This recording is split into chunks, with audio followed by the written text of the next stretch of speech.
etiología general y luego empezaremos ya a hacerlo de acuerdo al tema que vamos a tocar, tricúspide y mitral. Como clasificación general, tenemos que decirles que las valvulopatías en general pueden ser problemas para que ellas, las válvulas, me refiero, permitan el flujo adecuado de forma anterior, o sea, dificultad de apertura, eso se llama estenosis, o que tengan problemas cuando cierran, que es, saben que la función primordial de la válvula es impedir que la sangre pueda regurgitar, o sea, solamente a través del sistema de válvulas una sola dirección y no pueda retornar. Si retorna se llama regurgitación y también como sinónimo el término de insuficiencia, ¿no? Y dependiendo de qué válvula afecte, ya sea la válvula tricúspide, pulmonar, mitral o aórtica, van a ser estenosis o insuficiencia de esas válvulas respectivamente. Recordemos un poco, para poder presentar los hallazgos de una valvulopatía, que tenemos que tener un conocimiento sólido de los hallazgos auscultatorios, de fenómenos que permiten determinar en fase del ciclo cardíaco, escuchamos soplos. Entonces es importante determinar primero cómo se ajusta adecuadamente los ruidos cardíacos, tanto los que son los que se presentan normalmente como los que son en situaciones patológicas.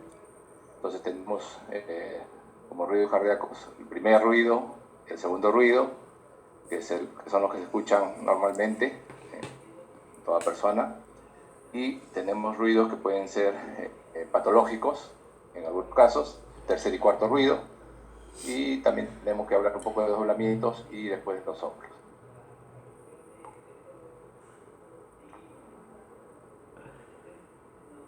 El primer ruido se caracteriza por varias cosas. Primero, porque el tono del primer ruido es un tono bajo, y siendo un tono bajo, evidentemente la auscultación debe ser con la parte del estetoscopio que mejor lo pueda detectar. El tono se ausculta mejor con la campana del estetoscopio, no el diafragma. El timbre del primer ruido es suave y la duración es larga que el segundo ruido. Cosas importantes que recordar es que el primer ruido debe ser sincrónico con el pulso, y el pulso que podemos tener más a mano cuando escuchamos es el de las arterias carótidas que están en la zona del cuello. Entonces tenemos que palpar mientras escuchamos y tratar de percibir el pulso carotídeo. Y si encontramos que el ruido coincide, el ruido que escuchamos con la campana coincide con la onda de pulso, ese es el primer ruido. Otra característica importante del primer ruido es que se va a escuchar auscultatoriamente después de pausa larga, que tenemos que recordar que en el ciclo cardíaco la fase de diástole es más larga que la fase de sístole. Entonces, cuando escuchamos los ruidos cardíacos, el primero y el segundo nos van a determinar en qué fase del ciclo cardíaco estamos. El segundo ruido se sigue de la diástole y el siguiente primer ruido va a tener una distancia un poco larga, es fase diastólica, que es la peor del ciclo, y entonces después de esa pausa larga, el ruido que reinicia la secuencia de contracción, ese es el primer ruido. Lo otro que tenemos que recordar es que el primer ruido se escucha mejor en los focos que se llaman focos de la punta, en la parte apical, que es focos mitral y tricuspídeo.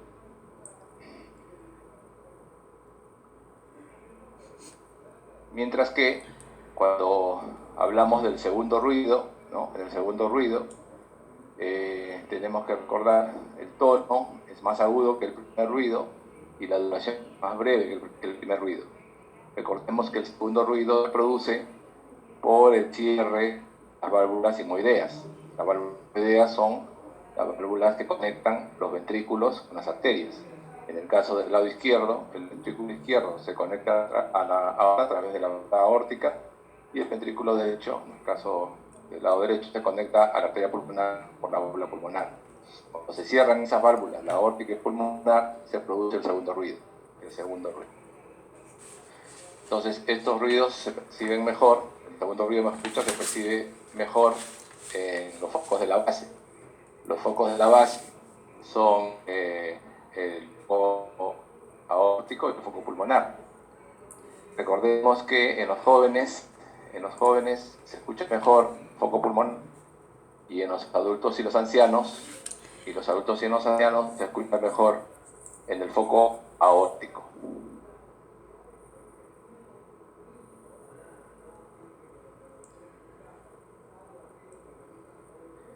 ¿En qué situaciones el segundo ruido puede ser de intensidad menor? Hay algunas patologías que pueden hacer que el segundo ruido dé en intensidad a la auscultación. Por ejemplo, en la insuficiencia ventricular izquierda. En la insuficiencia ventricular izquierda, el segundo ruido puede ser más difícil de auscultar. También puede ser en la insuficiencia valvular aórtica. También puede encontrarse esta disminución en la hipotensión, cuando la válvula tiene una apertura un poco menor, el flujo sanguíneo es menor, entonces el cierre va a tener una intensidad también menor, que va a auscultar con más dificultad. Y en el caso del foco pulmonar, cuando hay insuficiencia del ventrículo derecho y cuando hay estenosis pulmonar. Cuando el segundo ruido va a aumentar de intensidad, cuando va a estar el segundo ruido aumentado de intensidad. Si queremos escuchar mejor el lado izquierdo, podemos hacer que el paciente tome una posición de decúbito semilateral hacia el lado izquierdo y colocar el estetoscopio en la zona apical, donde está el área de máximo impulso, el choque de la punta. Entonces podemos encontrarlo ahí, sentado, en casos, por ejemplo, de tensión arterial, en casos de estenosis aórtica, en la cardiopatía hipertensiva, en la cardiopatía isquémica.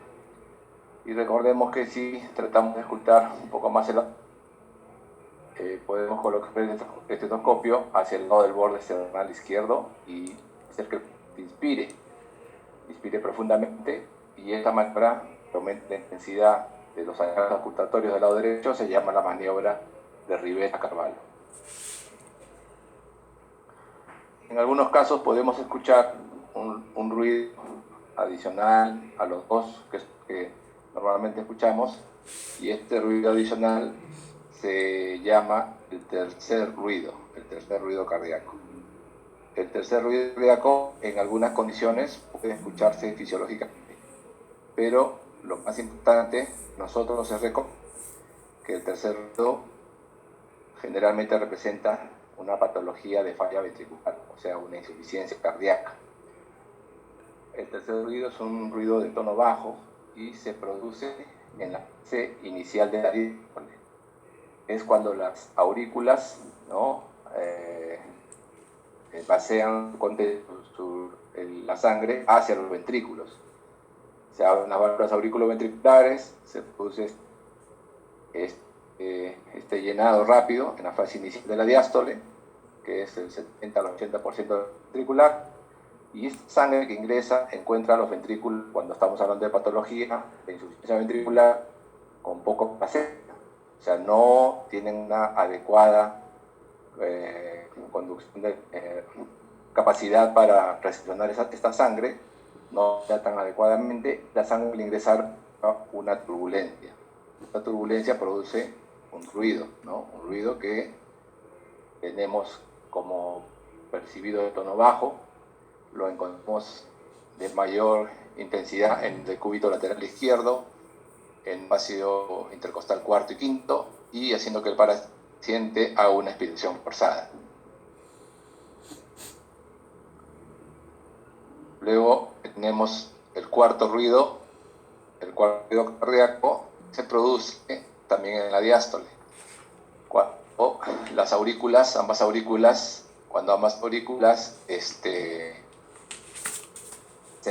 hacen su parte de contracción, la parte de contracción de las aurículas, que contribuye en la diástole a la parte final del llenado, 20 al 30% del llenado se produce por el auricular. La sístole auricular, o sea, la contracción de las paredes auriculares, aumenta la presión dentro de las aurículas, aumenta el gradiente entre aurícula y ventrículo, y por lo tanto hay un mayor llenado. Es como que la aurícula trata de llenar un poco más para mejorar el gasto cardíaco. esta contracción auricular genera el mismo mecanismo que hemos hablado del tercer ruido, sangre que vuelve a ingresar, el flujo que vuelve a ingresar a una velocidad importante por la contracción auricular con las paredes de los ventrículos están suficientes y produce una turbulencia que genera un cuarto ruido cardíaco. Este ruido se escucha mejor en la base de la apéndice sifónica. Cuando se escucha en secuencia los ruidos que hemos estado comentando, los dos normales, primero y el segundo, y los dos que se presentan en patologías, el tercer y cuarto, se produce un ritmo característico que se llama el ritmo de galope. El ritmo de galope.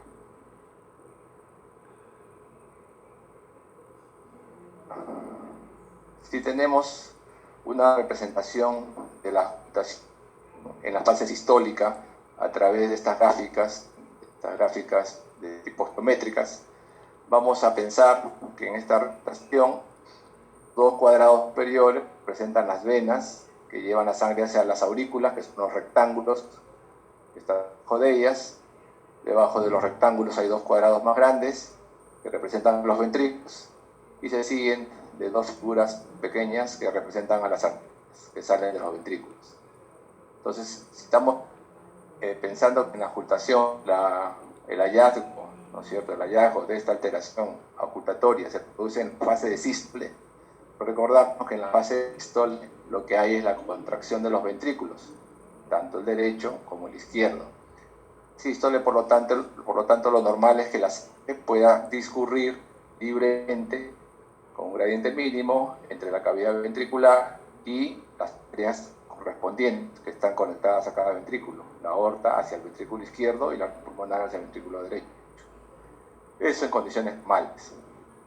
Si recordamos cómo funcionan las válvulas auriculoventriculares que están conectando los ventrículos con las aurículas, lo que hacen las válvulas auriculoventriculares es evitar el flujo retrógrado que produciría si no hubieran dichas válvulas entre los ventrículos y las aurículas, que los ventrículos generan una presión mucho mayor que las aurículas. Entonces la válvula cumple una función muy importante, la válvula auriculoventricular, de evitar que la sangre regrese de la cavidad ventricular a las aurículas. Si encontramos una alteración respiratoria en sístole, puede ser de dos tipos. O porque la válvula auriculoventricular es insuficiente, o sea, permite que la sangre, cuando se contrae el ventrículo, regrese hacia la aurícula, significa que no cierra adecuadamente, como se ve en este ejemplo, en la diapositiva, cual vemos a válvulas auriculoventriculares, ambas deberían estar cerradas, como está verificado en el lado izquierdo, con este signo de cierre, que sería lo normal en la sístole. Sin embargo, vemos en el lado derecho, en este ejemplo, presentación gráfica, que la válvula tricúspide es abierta, o sea, permite que la sangre regrese del ventrículo derecho hacia la aurícula derecha. Esta regurgitación va a producir un soplo, una turbulencia, un soplo en la fase sistólica, que estamos hablando por eso de insuficiencia de la válvula auriculoventriculares, ya sea la tricúspide, que es el ejemplo de esta diapositiva, o la mitral, que puede ser el otro caso sistólico, por las válvulas auriculoventriculares. Si pasamos a hablar de las válvulas sigmoideas normalmente en la sístole deben abrirse, como se ve en el ejemplo, en el caso de la válvula pulmonar acá, que está abierta y permite el flujo de la sangre libre entre el ventrículo derecho y la arteria pulmonar. Pero si la válvula sigmoidea está cerrada, estrecha y dificulta el paso de la sangre entre la cámara ventricular y la arteria correspondiente, eso se llama estenosis. Estenosis, ¿ya? La sangre va a pasar con mucha dificultad, generando turbulencia en sístole a través de esta válvula que está pequeña, estenosada, y un soplo sistólico. Entonces, recapitulando, cuando hablamos de hallazgos ocultatorios de soplo en sístole, o hablamos de unas insuficiencias de las válvulas auriculoventriculares, sea tricúspide o mitral, cuando hablamos de problemas de las válvulas sigmoideas, pulmonar o aórtica, hablamos de estenosis. Entonces, en la eyección de la sangre se produce esta turbulencia y el soplo, o sea, ya sea por regurgitación en la válvula auriculoventricular o por alteración de conexión en la válvula sigmoidea, lo en sístole. Como de diástole, normal, sigamos con esta representación gráfica de nuestras actividades del corazón. Cuando hablamos de problema en diástole, estamos hablando de hallazgos que se presentan durante la fase de llenado, o sea, la sangre debería pasar libremente de las aurículas, ya sea derecha e izquierda, hacia las cámaras ventriculares. Eso es lo normal. Pero si hay una alteración en la cual las válvulas, que son las válvulas sigmoideas, que están en la unión entre los ventrículos y las arterias, están con insuficiencia, o sea, que en la diástole lo normal es que las válvulas sigmoideas se cierren, deberían estar cerradas, como se ve acá en el lado izquierdo, pero si la válvula está, digamos, alterada, está con insuficiencia, va a permitir la regurgitación de la sangre en diástole desde la correspondiente hacia el ventrículo que está conectado a ella. En este caso, la representación es de una regurgitación pulmonar, Y en el caso serían las estenosis, en las estenosis de las válvulas auriculoventriculares estamos hablando, lo normal es que la válvula auriculoventricular no de gradiente, o sea, se abre y permite diástole que la sangre fluya del aurículo al ventrículo sin prácticamente gradiente. Pero si la válvula está pequeña, estenosada, como en este ejemplo que estamos hablando del lado derecho, la sangre no va a pasar o no va a poder pasar adecuadamente de la aurícula derecha, en este caso del ejemplo, hacia el ventrículo derecho, que la válvula pulmonar está pequeña, está estenosada, está cerrada. Y esto va a dar un soplo en diástole. Entonces el hallazgo auscultatorio se va a dar porque las válvulas sigmoideas, ¿no?, emiten la regurgitación de la sangre en la diástole de arterias hacia los ventrículos, o porque las válvulas auriculoventriculares están estenosas, o sea, están impidiendo el flujo libre de la sangre en la diástole desde las ventrículas a los ventrículos.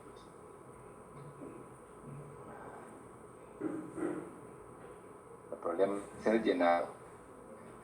Entonces, cuando analizamos los hallazgos auscultatorios de soplos, tenemos que ver en qué tiempo del ciclo cardíaco se producen estos soplos, estas alteraciones auscultatorias, la relación con cardíacos y sus intervalos, que son sus áreas de máxima auscultación y propagación, características del soplo, su intensidad y timbre, y el comportamiento del soplo con relación a esa posición y con los ciclos respiratorios. En cuanto al tiempo del ciclo cardíaco que se produce, si está en el primer ruido y el segundo ruido, sería en el tiempo sistólico, en la sístole. Y si está después del segundo ruido, sería en el tiempo de diástole. Puede haber soplos que se escuchen en ambos tiempos, o diastólicos, sistodiastólicos. Y puede haber soplos que abarquen todo el continuo de un ciclo cardíaco, que se llaman soplos continuos. En cuanto a las áreas de máxima auscultación, recordemos que son atómicas. El óptico se encuentra en el segundo espacio intercostal, borde paraesternal del lado derecho. El pulmonar en el segundo espacio intercostal, borde paraesternal del lado izquierdo. El foco tricuspidio se encuentra a la altura del apófisis sifoide, y el foco mitral se encuentra en el lugar del choque de la punta o área de máximo impulso ventricular, generalmente el quinto intercostal, línea medio clavicular. En cuanto a los tonos de los ojos, pueden ser altos, medios o bajos. Recordemos que los tonos altos los escuchamos con el diafragma, los tonos bajos los escuchamos mejor con la campana. Los timbres también el soplo también tiene características de timbre. Pueden ser soplantes, pueden ser ásperos, pueden ser rudos y en algunos casos hasta verticales. Cuando encontramos soplos que están al inicio de una fase cardíaca, sea sístole o diástole, la fase inicial se llaman proto. Puede ser, por lo tanto, un soplo protosistólico o protodiastólico. También puede estar en la parte media y se llamaría mesodiastólico o mesosistólico. O puede estar en la parte final, ¿no?, telesistólico o telediastólico. Pero hay soplos que ocupan todo el espacio, ¿no?, todo el espacio de la digamos, y se llaman holo, ¿no? Holo sistólico o holo diastólico. Ocupan todo el espacio. En cuanto a soplo, recordemos, ¿no? 6 grados, grado 1, difícil de auscultar, el grado 2, un soplo débil, el grado 3, un soplo moderado, el grado 4, fuerte, pero aquí diferencia ya parte de los primeros grados que parece un hallazgo que requiere que palpemos, no solamente auscultemos, debemos palpar la zona en la que hemos entrado el soplo, y si esta zona nos transmite una vibración, eso se llama frémito. Si tiene frémito, es grado 4. O 5 es muy fuerte y también persiste frémito, y el grado 6 prácticamente no requiere apoyar el estetoscopio, ¿no? Y también hay frémito. Entonces, la diferencia de los primeros grados, 1, 2 y 3, con los que siguen, es la aparición del frémito. A partir del frémito es grado 4 mínimo. Bueno, tenemos que hablar un poco de valvulopatías específicas, y vamos a tocar el tema de valvulopatía tricuspidia. Como etiología de la valvulopatía tricuspidia, recordemos que puede haber dos tipos fundamentalmente en el caso de las lesiones de la tricúspide. O hablamos de una estenosis o hablamos de una regurgitación o insuficiencia. Si hablamos de una estenosis, las causas más frecuentes son la causa reumática, que en nuestro medio siendo muy importante, y las congénitas. Y en cuanto a la insuficiencia y regurgitación, tenemos las que son las orgánicas, las que son primarias, que le llaman, debido a problemas en la misma estructura valvular, y las secundarias, ¿no? Que son las funcionales. En cuanto a las orgánicas o primarias, la insuficiencia tricuspidia también puede ser reumática, producto de una infección de válvula por endocarditis. También puede ser porque se presenta una alteración muxematosa. También tenemos por carcinoide, tenemos por radiación, tenemos congénitas, trauma, injuria papilar después de un agudo de miocardio. En cuanto a las secundarias, tenemos por dilatación del anillo valvular, que puede ser por dilatación del ventrículo derecho, por ejemplo, en una hipertensión pulmonar, por ejemplo, el remodelamiento del ventrículo derecho después de infarto. Y en algunos casos puede darse que el paciente tenga un marcapaso, un cable marcapaso que haya remodelado el ventrículo derecho y producido insuficiencia tricuspidia.